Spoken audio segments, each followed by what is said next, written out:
Jump off that exhausting hamster wheel and into balanced living with Dr. Marissa. Promise you joy in the mystery. Dr. Marissa, also known as the Asian Oprah. Her mission, to be a beneficial presence on the planet. Her purpose, to be your personal advocate to live, laugh, love, learn. Her life motto, don't die wondering. Take back your life with Dr. Marissa Pay.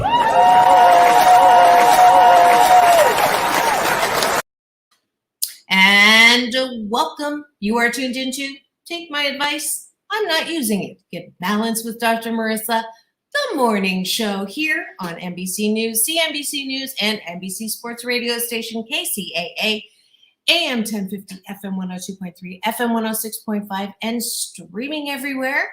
iHeartRadio, Spotify, Stitcher, Podchaser, iTunes, TuneIn, Audible, Amazon Music, Tiki Live, Rumble, and more. I am your host, your hashtag positive spin doctor, who is determined to fulfill her Happy 88 mission, which is 88 million more happy people in the next 8 years. So there's no gossip, no scandal, no K-words, no Kanye talk on this show. Instead, I want you to focus on your own reality show and how you can be happy 88% of the time. Why 88% and not 100? Because if you're 100% happy, you're dead. We need the contrast, so there's no such thing as 100%, a little bit unhappy, and then you know you're happy. But you'll say, but Dr. Marissa, how can you possibly be happy today? How can you be happy when it was just 2 weeks ago we were talking about Buffalo and trying to find some peace in that, and now we have this incredibly horrific massacre again, not many years after Sandy Hook. We now have Texas, the shooter that killed 19 beautiful, precious children, 2 adults, a teacher. It's unfathomable. So I wanted to spend time today to help process. I got some messages from different people who were asking me to address this, and how do we just find some place of balance in that. So that's our topic today. Normally it is a caller day, so I'm using this as the caller question. So if you are listening in, if you have some comments, if you have some just suggestions of your own and how you're dealing with this, please do come and join me to chat. This is interactive today. Tuesdays and Thursdays are my interactive days. I'm going to put actually the link during the break where you can actually come in studio if you'd like, or just go in the chat right now and just be identified so we can have a convo about this. All right. But before we get started with that, and coming up as well, is my hashtag Dr. Marissa reporting live. I went to a really great story. I got to cover it. Some of you know I do some freelance for a New York news agency, and it was an apology from Santa Ana City Council, the mayor, the commissioner, who turns out to be an old friend of mine, Alan Wu. I worked with him, and Bobby McDonald from the Black Chamber when we were working with OCTA, Orange County Transportation Authority, many years ago. I won't say how many because I'm ageless, but the story is about acknowledging the wrong that was done to Chinatown back in 1906, torching it. So I have a video that I've been trying for the last hour to load here. So hopefully I'll get to show that a little later on in the show. But even before that, you know the drill. We like to start the show in the most positive way, having you take a bite of my gratitude sandwich. So those of you who know the Happy 88 tool is if we start our day with gratitudes instead of the news, instead of social media, then we have a much better chance of having a really positive day, because most of the news, most of your social either will end up depressing you or making you so angry that you say, what is wrong with people? So I want you instead to start off with what is right with people, what is right with the world, what's right with you and me. So I didn't ask you this morning, Sam. I'm going to put you on the spot. Are you ready to do some gratitudes? If not, I'll run with it. I apologize to put you on. Pardon?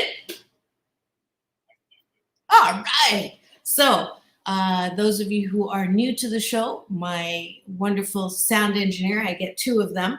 On Tuesdays and Thursdays, it's Sam, and he has his own show on Sundays, so you'll have to check him out. But he's going to play the gratitude game with me. Since you're only doing two, I'll start with mine. And the first gratitude is, I am so grateful that I have ears to listen to birds that sing for no reason at all. So sweet. Thank you.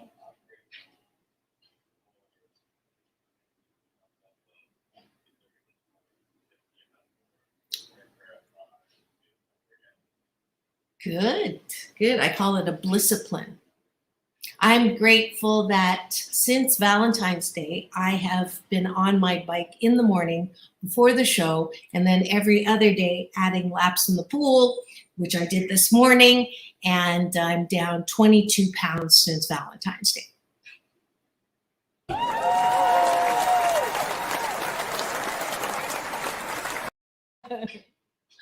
And yours?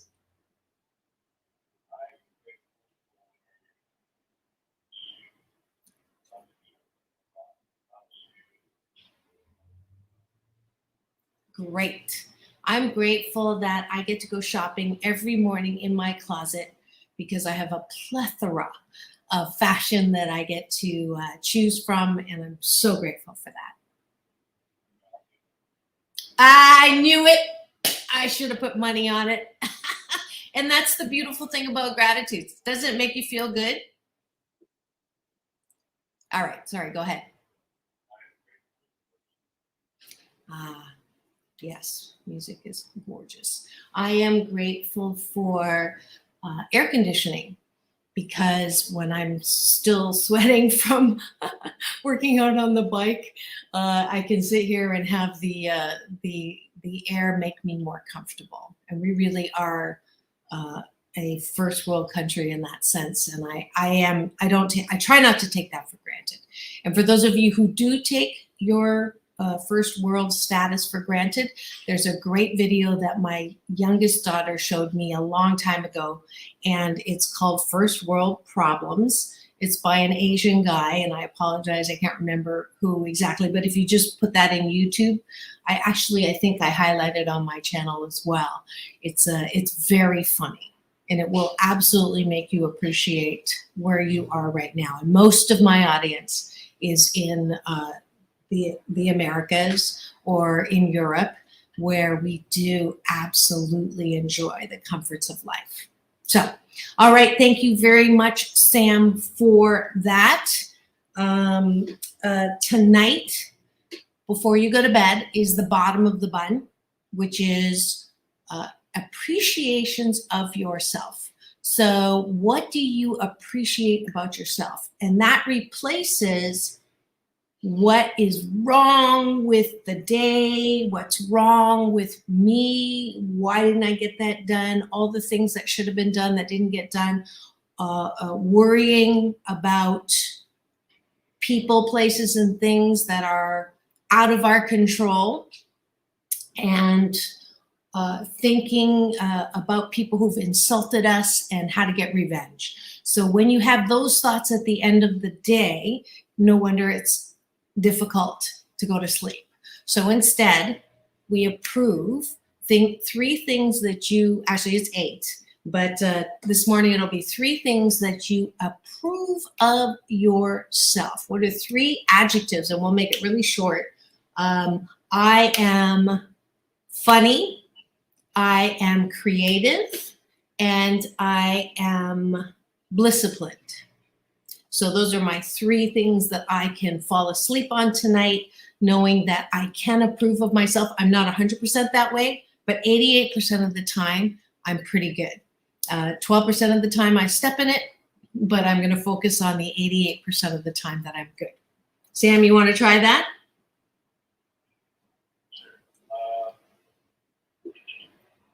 Three adjectives that a lover, good.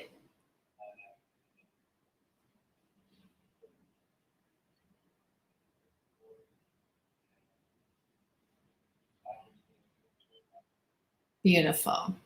Beautiful. All right. So that is it for taking a bite out of our gratitude sandwich this morning. Thank you, Sam, for playing with me.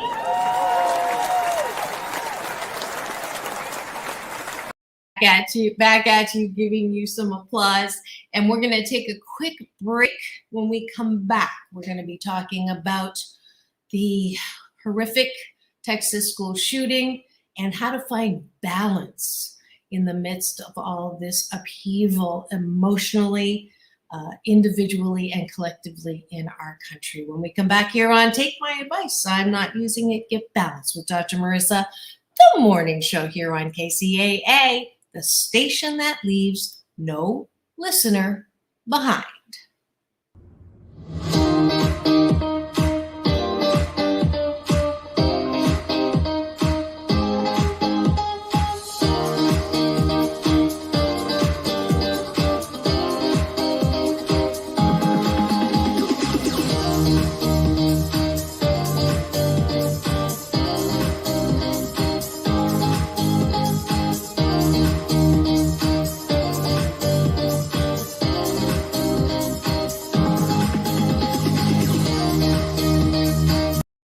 Is my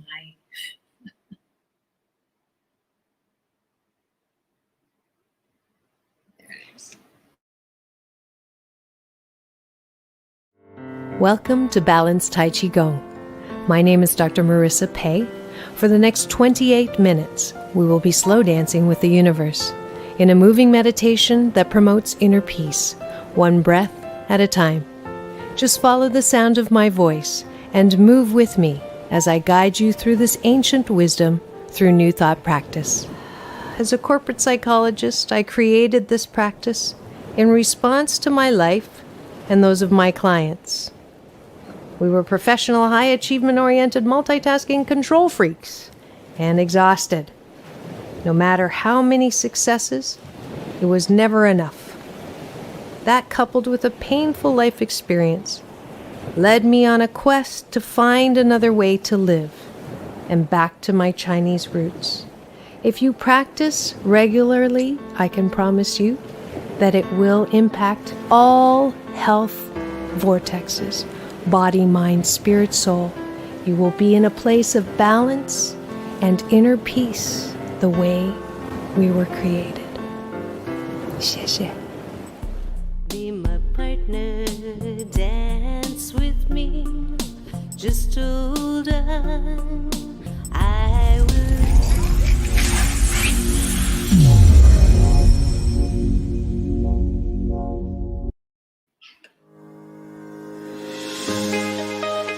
Are you happy 88% of the time? Do you worry about your family? Are you tired of being sick and tired? Do you wake up feeling like you just want to stay in bed? No thanks to the pandemic, a lot of people are feeling that way, and it's become a habit. Hi, this is Dr. Marissa reporting live with your Mental Health Minute, because I want you to feel better right now. We have a very powerful mind. And when we are determined not to feel good, we will not feel good. And the good news is, when we are determined to choose happiness, we actually can. One of the best tools to do this is first thing in the morning when you wake up, even before you go brush your teeth, is to just connect with your breath. So you wake up, sit up, and take a deep breath in through the nose, and release through the mouth. Soft shoulders, soft elbows, soft knees. Another deep breath in. And releasing all the stories and the drama. And another deep breath in. Connecting with life with a capital L and realizing that the planets did not crash into each other last night. You are alive. You have the opportunity in this day coming forward to laugh, to learn, to care, to respect, to hold, to honor, to create, to innovate, to wonder, to read, to watch. All possibilities. And when we begin to discipline our minds, then we also begin to feel better. That's the power of your mind. I call it the ch word. It's not the C word, it's the ch word. Choice is the most powerful tool that we have as human beings. And I know when bad things happen to good people, like the pandemic, it can cause us to forget that we have a choice today and every day. This is Dr. Marissa with your Mental Health Minute so you can self-care your way back into happiness.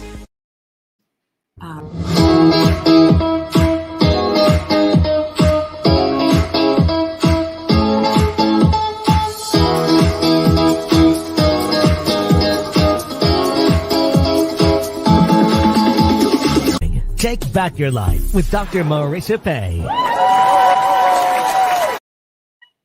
And welcome back. You are tuned into Take My Advice. I'm not using it. Get balanced with Dr. Marissa, the morning show here on NBC News Radio, KCAA, AM 1050, FM 102.3, FM 106.5, and streaming everywhere.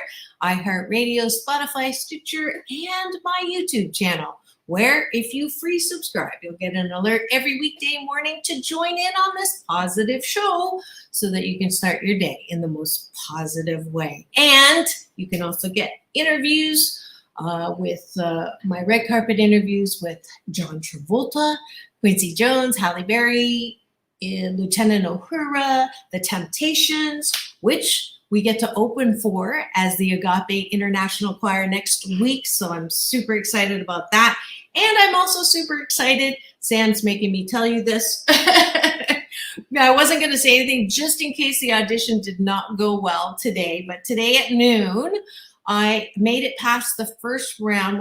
Remember, I was in Canada for 2 weeks and with my mom, and the only show that I could watch, because she loves her Daystar 24/7 religious programming, but I got to sneak in Wheel of Fortune, which is one of my favorite games, and she said, because I was guessing it before the contestants, she would say, you should go and audition. And I'm like, never thought of that. I actually was on Let's Make a Deal in 2019, and I won the designer stuff, and then I went in the final showcase and won the second tiered, not the car, but a computer and $4,400 worth of stuff, which was great.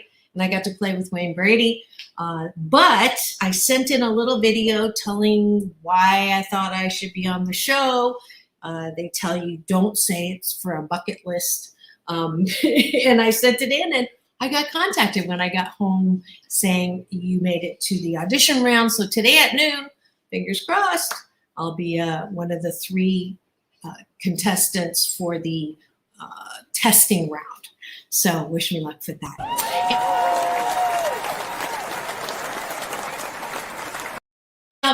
So hopefully I'll have some good news a little later on, maybe tomorrow. No, I don't think they'll tell you for probably another week. But anyways, also, please do join me what day is it? Thursday. Tomorrow night is my free Get Happy orientation. It's going to be a follow-up of what we talk about today, how to stay somewhat happy or as happy as possible when everything around you is going crazy. It's my free once a month Get Happy orientation every last Friday of the month at 7 p.m. on Zoom. So register at drmarissa.life. And then Saturday, I'm teaching my balanced Tai Chi Go, which is my Chinese yoga, a moving meditation that promotes inner peace one breath at a time. If you're in California, Southern California, near Long Beach, I do it right in front of the Plunge restaurant on the water's edge by the Ocean of Abundance. So I'd love to see you there, 10 a.m. You can register at drmarissa.life, and it's a donation base. So if you're not nearby, you can still donate and get a free copy of my DVD, or actually you get the download that you can upload onto your device to learn balanced Tai Chi Do. All right. So now to the topic at hand, which I appreciate people messaging me yesterday and asking me to address it. I didn't address Buffalo right away because I wanted to see what the facts were.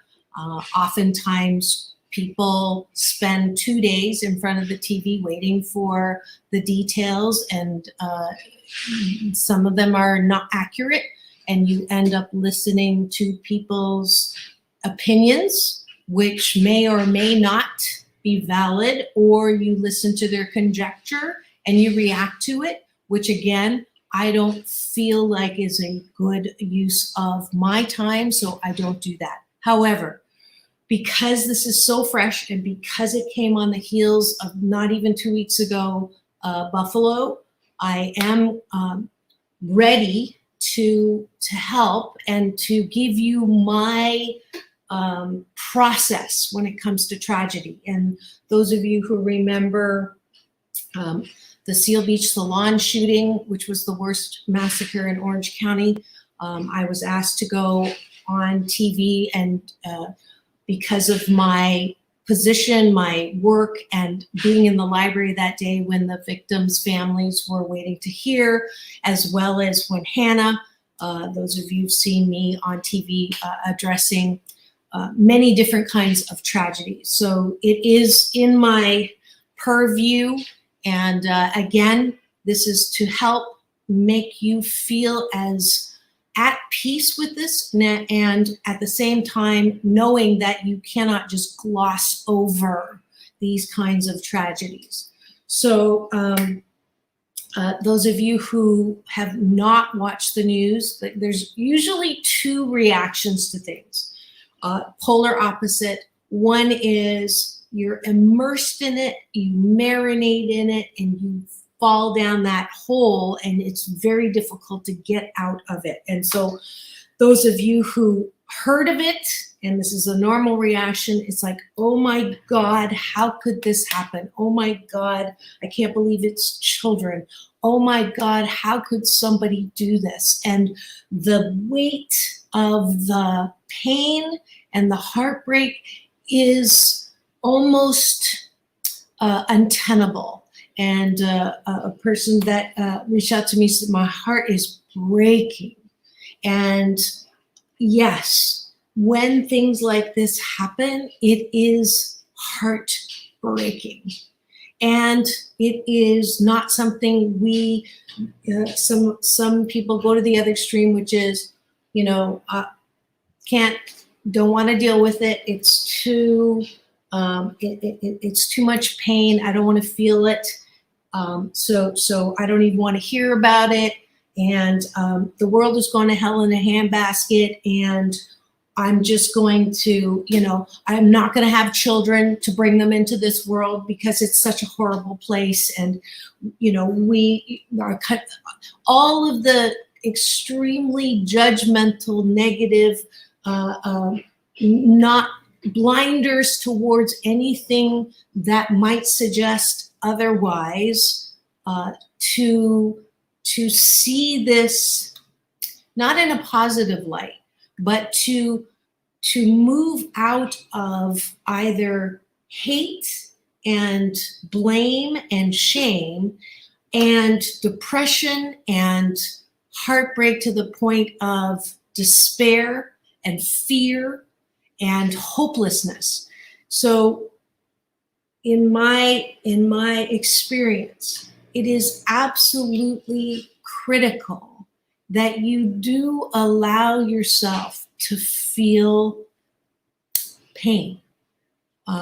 When the book that I keep talking about, because it has a solution to past pain, is founded on that principle, that if we don't acknowledge pain, if we don't say, this hurts my heart, if we don't say, I'm so sad, and I can't even imagine what the parents are going through. I can't even imagine what the teachers, I can't imagine what the schoolmates, the little kids who watched their friends get shot and killed. I can't even imagine that. It is absolutely important and normal for us to grieve that.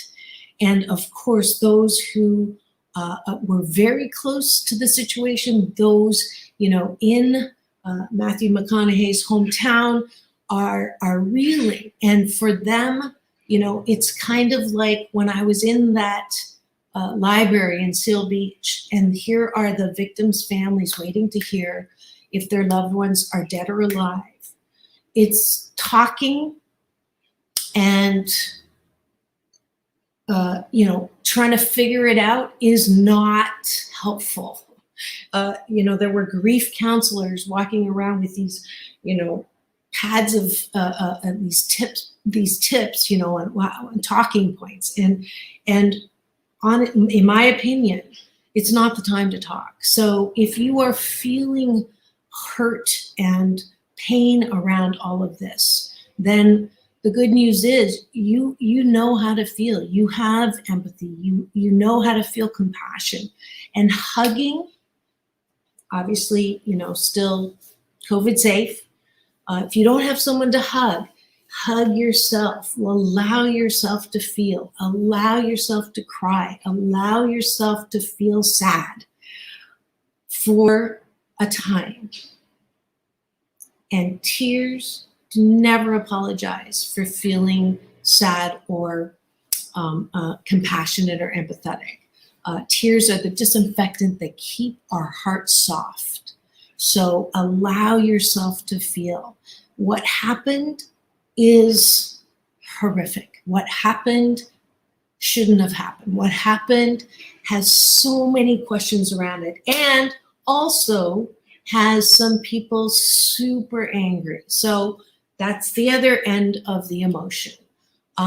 Yes, do we have a right to be super angry about the legal purchase of guns that led to what happened? Absolutely.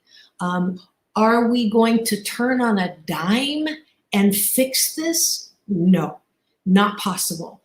We've been trying to deal with this for a while. Maybe we have to do something different. Maybe we have to apply pressure to the same thing, just the way George Floyd happened. And because of what happened to George Floyd, there are things in place that have been trying to be put in place for a long time. And that was the impetus. Not to say that we are glad that that happened, but there are good things that happened out of it. So the principle in this, whether you're feeling extreme pain or extreme anger, is to ask yourself this question. And I learned this particular discipline from my big brother, Michael Bernard Beckwith, founder of Agape International Spiritual Center. And he taught me to ask this question whenever tragedy happens. So here's the question. In this exact circumstance, so if you don't change anything in this horrific thing that happened in Texas, in the school shooting, in that exact circumstance, what is being birthed in me?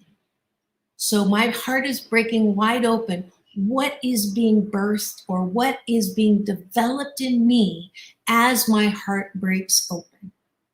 So what is coming forth? What skill, quality, ability, what is being developed in me as a direct result of this horrific thing that's happened?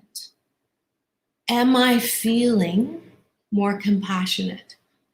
Absolutely. I don't know anyone that has heard about this who does not feel more compassion than they did before it happened.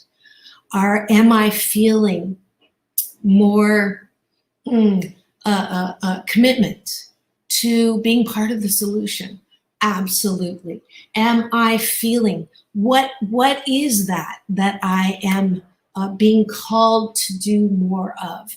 And so as I open myself up, as my heart breaks wide open to do or have more because of the situation, I am now turning that corner from being marinated or stuck or paralyzed in either the depression, the sadness, the depression, the anger, the volatility, the hatred, or the paralysis from the fear. So that's the third arm there. Some people are now, it's like, oh my God, like I'm afraid. I'm afraid to send my kids to school. I'm afraid I'm afraid in places I was never afraid for. Let's put more patrol in schools because we have to protect ourselves against, potential people that are going to come with legal arms and do this again.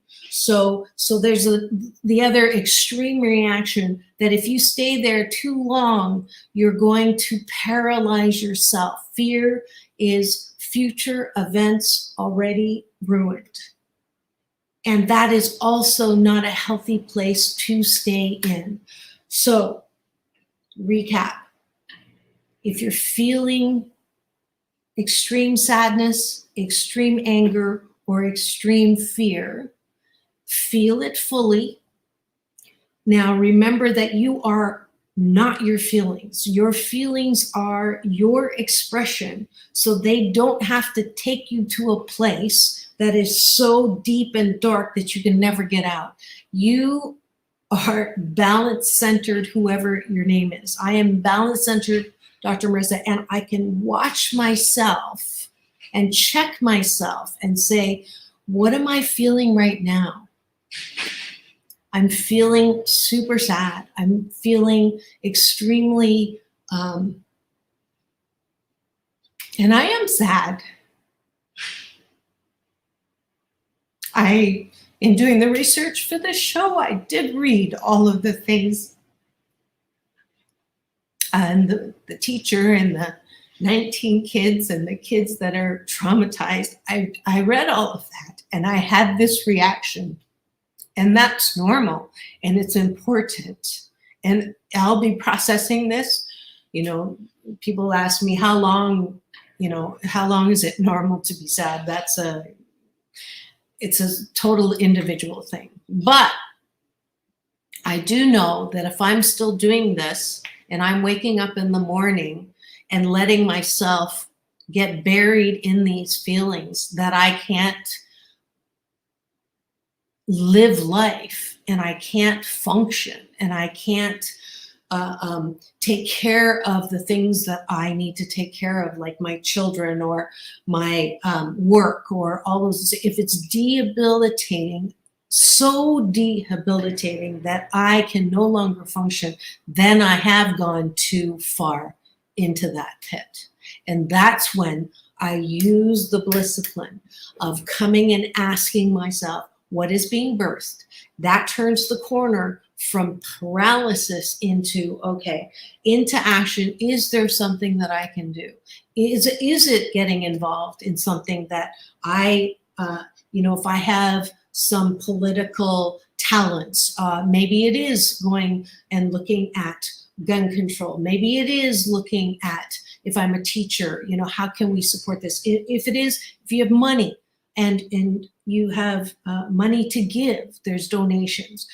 There's so many ways in which we can do something instead of staying in that paralysis place. All right.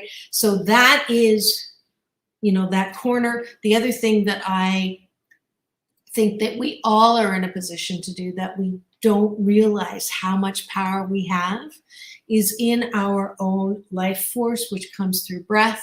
So again, in this moment of silence that we're going to take for the victims and the victim families in Texas, and we're going to just do this together. So I know you're watching.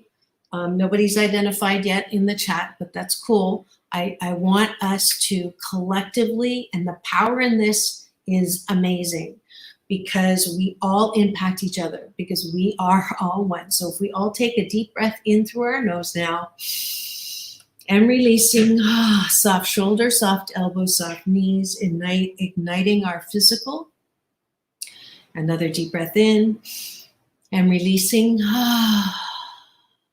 all the stories and the drama, igniting our mind, and our third breath in and releasing, connecting with each other through chi, eternal energy, the breath of life that connects us all, even to Texas, that we know that in that release, we are allowing peace and comfort towards any and all who are feeling pain, extreme pain, through this horrific happening. And when we do that and realize that we are all connected, then we are in a head space and a heart space that we can allow inspired thought to come through. And you can ask, what is it that I am to do about this? And it is rarely, let's call someone up and talk about how crappy our country is. That is not going to help. That is not part of the solution. We have to turn that corner to get into that space to hear and feel and then act on the inspired creative thought and innovative thought that allows us to move forward in remedying this. You know, all the bad things that happen to us in life are there to prepare us to shine light in areas of darkness. I know that 100,000%. Now, the problem is not everybody has the same inspired thought. Some people go, their thought and their action is driven by hatred. And that is not inspired thought. That is the same angry, blaming hatred does not lead to solutions that are in light. You know, when you go on war on drugs or war on anything, it's still a war. So it is my BS, it's my belief system that we have to get to that place. We cannot, it is difficult, not impossible. It is difficult to push for solution when we're in that dark place. So I want us to feel all those feelings and then be able to move out. All right. Hopefully that helped with any of your questions or how you can move through this and find some peace and balance. I will continue this conversation tomorrow night on my Get Happy. So join me there, drmarissa.life. Okay, and because we don't have time to go for a break, I'm going to jump right into another related story, which is, you know, how do we deal with things that are horrific in our past in America? And I went and covered an amazing story that I'm just going to play you the video on, and it is... Let's see if I can find the Chrome tab. Here we go.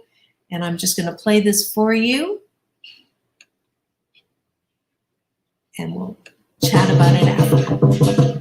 And good morning, this is Dr. Marissa. You know me as the Asian Oprah, reporting live in the city of Santa Ana with the mayor. And a historic, amazing thing just happened. I'm so glad I was called over here to cover it. If you could introduce yourself and tell us why we're here. Sure. I'm Mayor Vicente Sarmiento of the city of Santa Ana, and we're here to formally apologize by resolution unanimously adopted by the City Council to recognize the burning of the Chinatown in 1906. And we're standing just diagonally from where it actually occurred.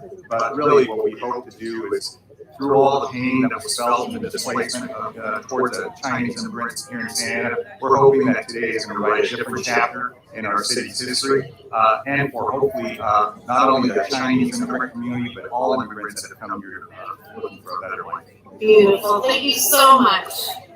I do this little thing at the end of the show, if you wouldn't mind. Peace in, peace out, world peace through inner peace. Yeah. Thank you.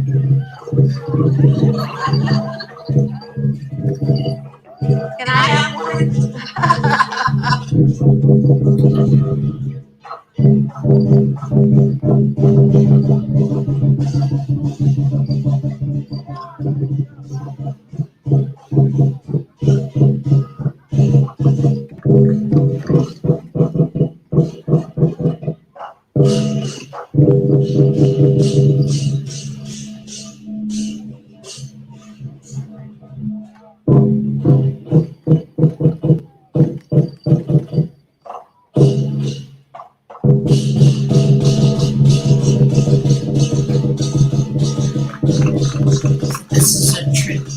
traditional blessing the lion dance.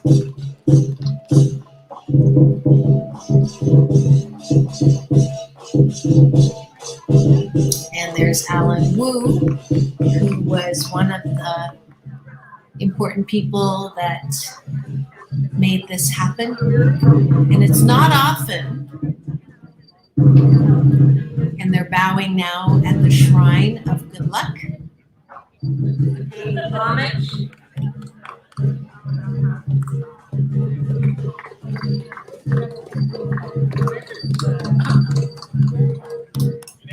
Unanimously approved by the City Council, apologizing to the Chinese immigrants and their descendants for the acts of fundamental injustice and discrimination, seeking forgiveness, and committing to the rectification of the past policies and misdeeds.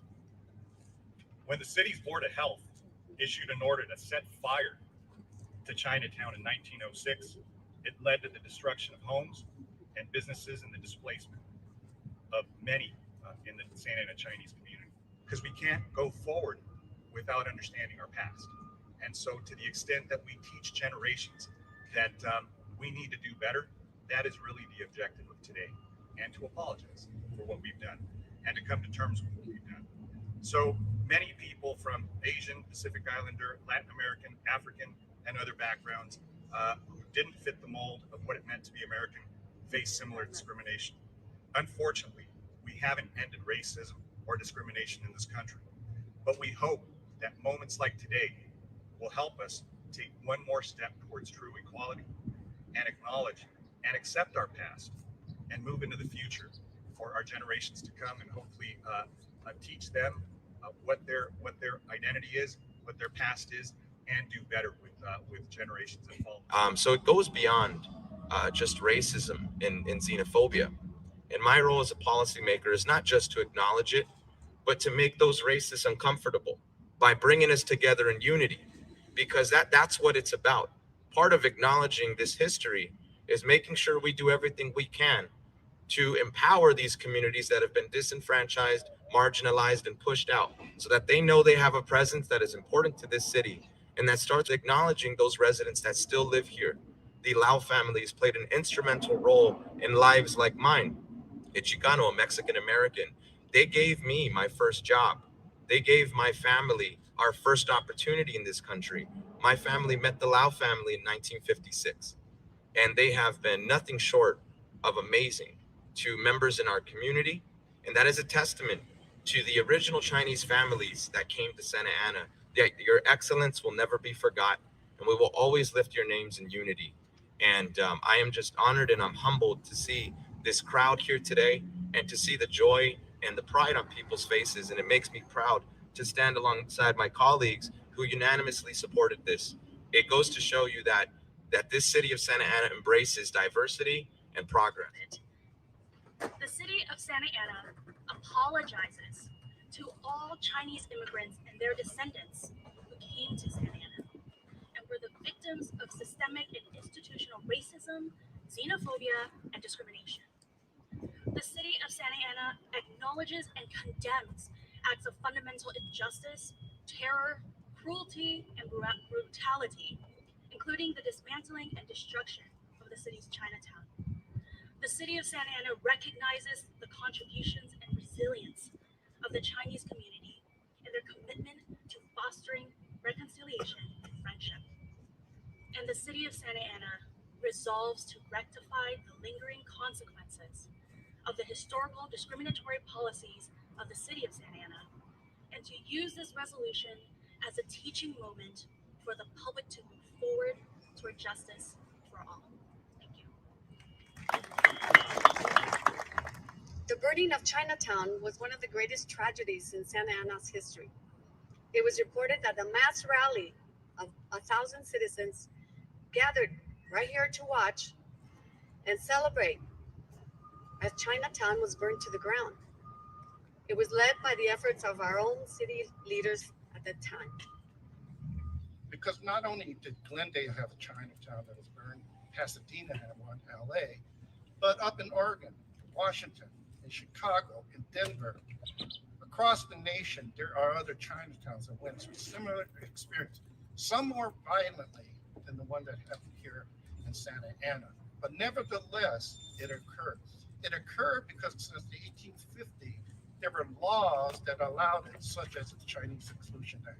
And that Chinese Exclusion Act hampered us. It regulated where we could go. It restricted our movement. It said that we could not marry, we could not bring our wives and family over from China. But yet, we endeavor. And you got to remember, the only true natives here is Nellie, true Turtleheart ancestor, because they were here when everyone else started coming and invading California. And I don't want us to think about demonizing a certain group of people, because it's important that we move forward together as a community, as our discount. So that's hate. We don't need that in America. America talks about the promise, democracy, and it talks about as embracing fair play. It talks about us all are equal, and we have an equal opportunity. So I want to thank the council, because this is exactly by this motion, you took responsible for past action that you were not responsible for, but in each one of your heart, you saw through all that and say, we got to heal the past in order to go forward. And on the top part is Buddha, representing the compassion and love of the city council. The temple lions are to ward off the evil spirit. Rosalind Lynn bought the two good luck figurine. In the middle there is Fulushu, which represent long life, prosperity, and fortune. And as we revitalize Chinatown and bring it alive again, that's what's going to happen in this city. If you choose, you guys, to go there and light some incense and vow 3 times in the direction of where Chinatown used to be, it will bring a lot of healing. And as we heal, we're going to grow and we're going to become strong. Power! Hey, Alan. 3, 2, 1. All right. Fantastic. And good morning. This is Dr. Marissa. You know me as the Asian Oprah, reporting live from the city of Santa Ana with 2 buds who I got to work with 23-something years ago. I know I don't look it. I'm ageless, but they look the same as well. I'm so proud of this gentleman here, Alan Wu, who today masterminded a historic event here with the mayor and the city council. Alan, tell me what happened here today. 116 years ago, the city of Santa Ana issued a resolution and told the fire marshal to gather all the kerosene they could find and drench Chinatown. And then they lit a match and said, oops, it ignited. And as it burned, 200 Chinese immigrants lost their business, their homes, and their sense of community. And they were dispersed. And only one Chinaman stayed in town, and he had leprosy and was quarantined. Oh my gosh. Well, he didn't really have leprosy, but that was the excuse. Yeah. So you were behind a signature from the mayor of Santa Ana to apologize for the torching of The current city council is taking responsibility for the 19th. And this gentleman here. They need Alan over there. Oh, they need Alan. Okay, say goodbye. Say goodbye. Bye. And this is Bobby McDonald, the other portion of this trio that really embraces diversity. And I'm so glad that I got to reconnect with you here. It was good to be here. It was great to see Alan pull this off. And of course, Alan still sits on the advisory board and does our community development. And we get together to do these things. And again, Ken Inouye here from the Human Relations Commission. Alan and I all went to school in Los Angeles. One went to Dorsey, one went to Manual, but they didn't go to Washington. But we're all part of Southern League. We're all kind of grown up. And what's really, really neat about this, and Dr. Marissa can say this, we've helped build the community. We've helped make a start toward a deeper understanding of what our different cultures can do to blend in with the community to make it better. And that's what we've always done, access to information and making things happen. So, as usual, this is Dr. Marissa reporting live, balancing out all the bad news out there with good news and what people are doing right and how we're healing, how we're growing. This is the last thing I do on the show. Ready? Peace in, peace out. World peace through inner peace. All right, so we're gonna go behind you. So we're gonna form a line. The lines over there? There's a lighter right there. Oh my gosh. And what you just witnessed was a Chinese ritual to honor the efforts and wish luck for the new community of Asian Americans who were displaced as their old Chinatown was completely burnt down under the celebration of the then time city council and management, which was officially signed in a resolution today to forgive and to atone for that horrific event that happened in 1906. So I just did an acknowledgement so that the good fortune and the good luck will heal and help with these new building and healing efforts. This is Dr. Marissa reporting live, asking you to go forth and multiply the healing that you are here in the API month of May. Remember, it's all about balance. Peace out, world peace through inner peace.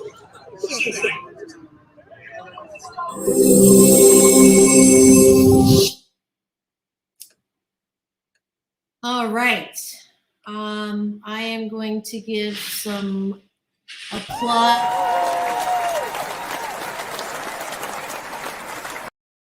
And I didn't have time to give Alan Wu officially Dr. Marissa's Beneficial Presence on the Planet Award. Very well deserved, as well as the mayor and city council. I believe that if our government, local, regional, federal, did things like this to acknowledge what happened as not okay, having this official apology, we'd be in a very different place. And Akuya and I talked about it, just instead of saying, I don't have slaves, therefore, it's not an issue. But if we all took responsibility, this is part of the history of our country. We burnt down an entire Chinatown like an event and watched it burn. And it was wrong. And I'm so grateful that I got to witness the official apology of that. And kudos to Santa Ana. This is Dr. Marissa reporting live from my living room during the pandemic. I am so grateful to have had all of you in this show, very important show. Remember, it's all about balance. Peace in, peace out, world peace through inner peace. Stay tuned. Tomorrow we'll have TV anchor Alicia Summers. So see you tomorrow. Go forth and multiply the reparation that you are.